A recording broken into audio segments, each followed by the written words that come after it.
Housing is a necessity for so many of our Akron residents, and those renters who have the income to pay for the housing through financial assistance or vouchers should never be denied a place to live.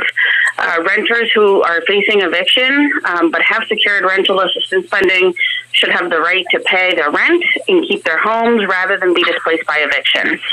So thank you again for taking the time to look at this important legislation, and I would really encourage Akron City Council to pass this as soon as possible to help those in need in our communities. Thank you. Hello, my name is Elizabeth Gartz. My address is 1882 Larchmont Road in Akron, Ohio. I'm calling in support of the pay to stay and source of income legislation proposed to City Council. Rental housing is a necessity for so many Akron citizens. Renters who have their income to pay for housing through financial assistance or a voucher should not be denied a place to live. Renters who face eviction but have secured rental assistance funding should have the right to stay, the right to pay their rent and keep their homes rather than be displaced by eviction. I support this legislation, and I encourage you to pass it as soon as possible. Thank you. Hi, my name is Heather Hillenbrand. I live at 657 Acton Road in Fighton Ward 1. I am calling in support of source of income protection legislation and pay to stay. I think both of these are common sense legislations that will help Akron families through this difficult time after COVID. Really appreciate anything that is helping solve our housing crisis happening in Akron. Thank you.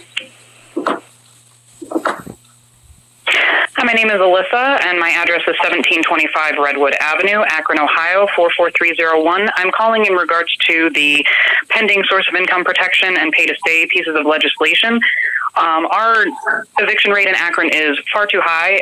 It is 24th highest in the country, and especially during the COVID-19 crisis, it is absolutely imperative that people are able to remain in their homes.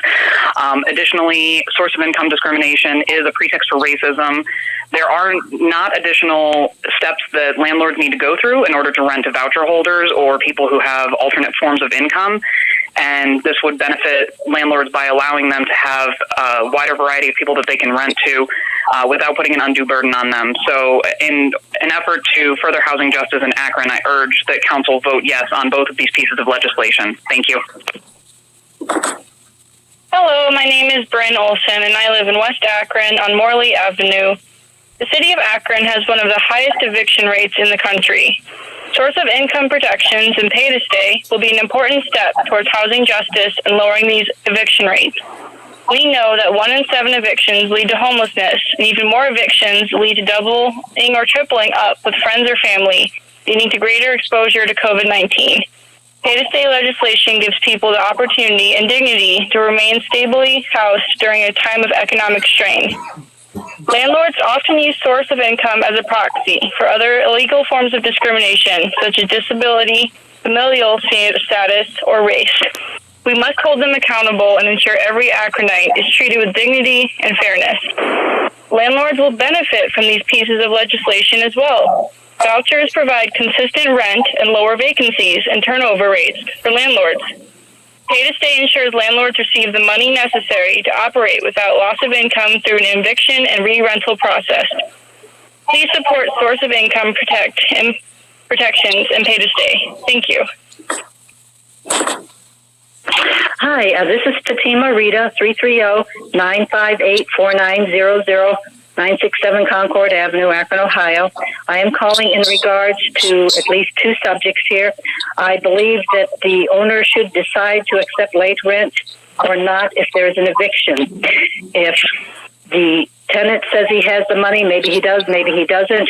I think the eviction should be allowed. And if the tenant has the money and the property owner wants to accept it, then that's fine. I have done that in the past, but it should not be mandatory that the owner has to accept the rent.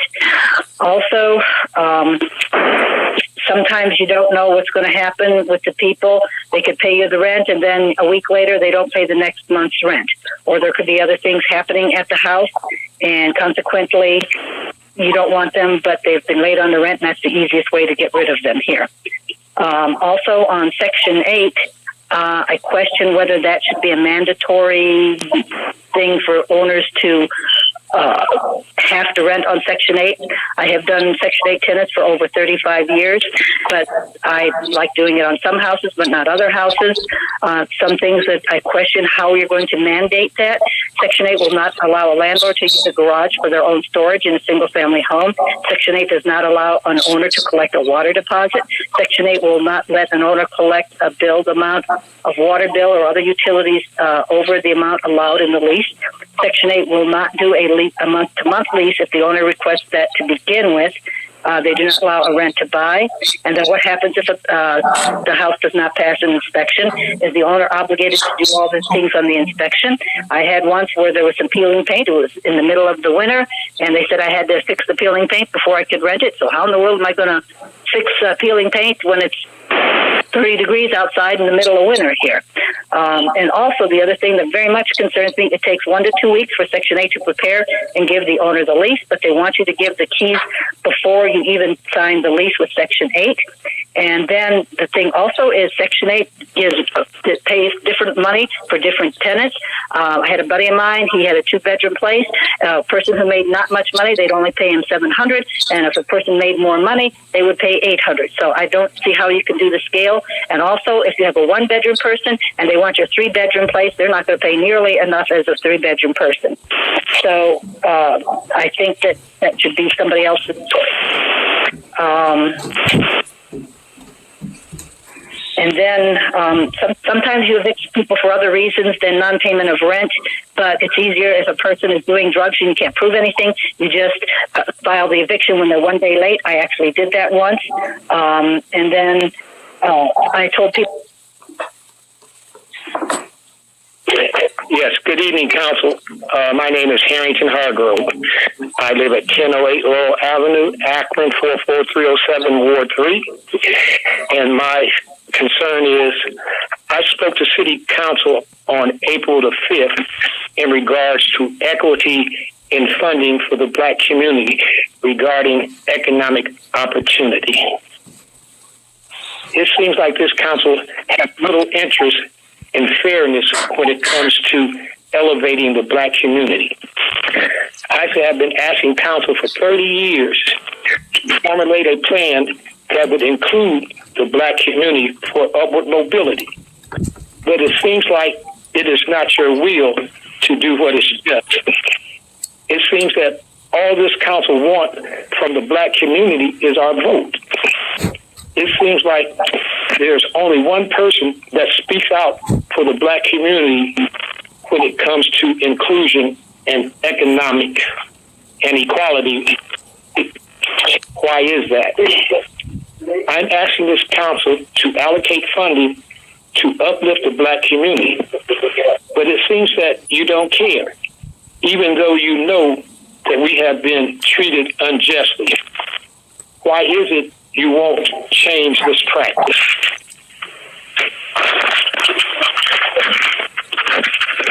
It's been 3 years since the Elevate Akron study came out, and there's been no improvement in the Black community for upward mobility.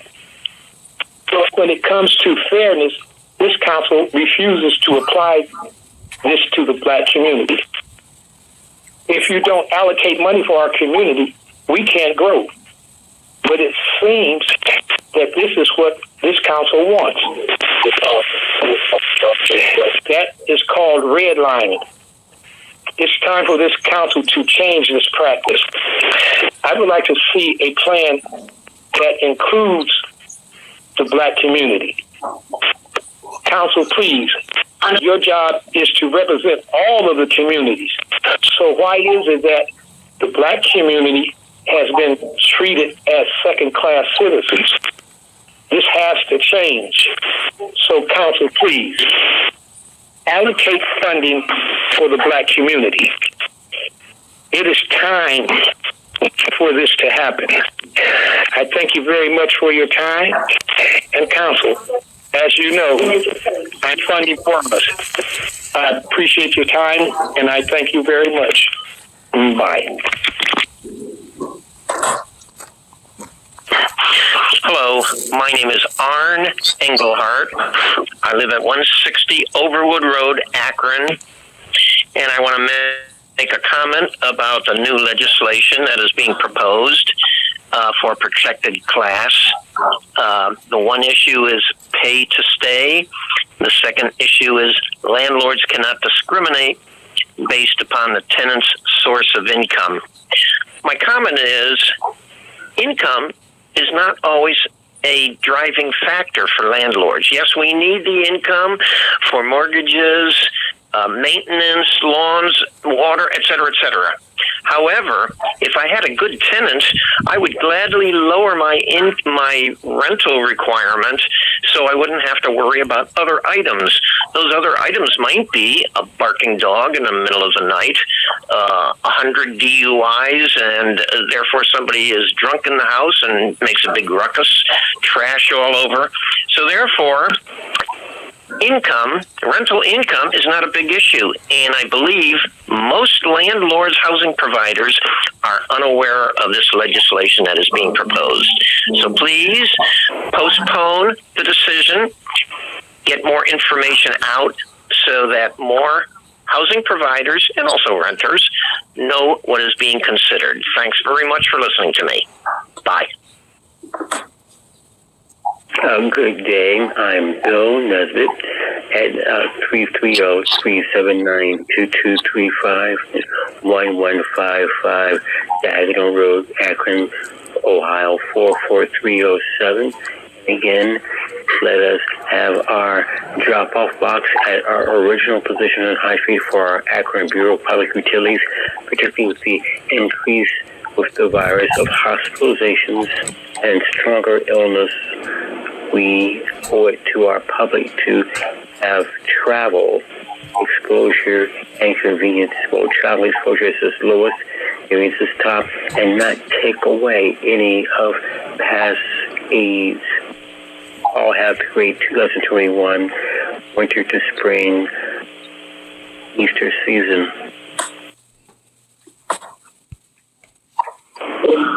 Good afternoon. My name is Camille Dickerson. My address is 564 Dorchester Road, 44320. Russell Neal is my representative, and I am happy to have him there. I appreciate the opportunity to speak this afternoon. I wanted to mention that I am concerned about the pay to stay legislature.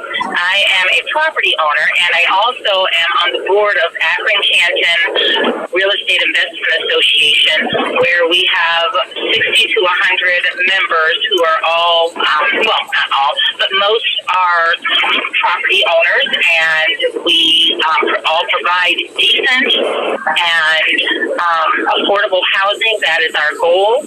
And I'm a little concerned about the pay to stay legislation, because it appears that, well, maybe I need to learn more about it, and I will do so. But from what I understand, we are not able to discriminate based on a tenant's source of income. I kind of have a problem with that, because if a tenant has, say, unemployment, and we have to accept that, when that unemployment runs out, then where does that leave me, the property owner? I have no problem with people with Section 8. In fact, I love vouchers. I do not like AMHA because they have, I think, discriminatory practices against property owners.